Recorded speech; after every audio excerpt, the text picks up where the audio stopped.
वालेकुम।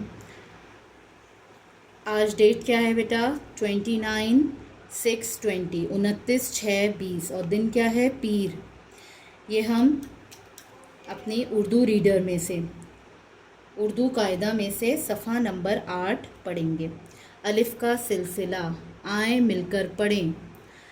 फ़ा आ फ़ा, का आ का आ का, गा आ गा, ला आ ला, मा आ मा, ना आ ना, हा आ हा, पाना, डाला, तार, जाला, दाग, खाक, काला, शाम, गार। इनमें 2 हुर्फ़ी अल्फाज भी हैं, 3 हुर्फ़ी अल्फाज भी हैं, 4 हुर्फ़ी अल्फाज भी हैं। अब आपकी बारी। अब ये आप मुझे पढ़कर बताएंगे, वीडियो बना के फॉरवर्ड करेंगे। ओके। अलिफ का सिलसिला, नहीं बस यार यहीं ख़त्म करनी थी।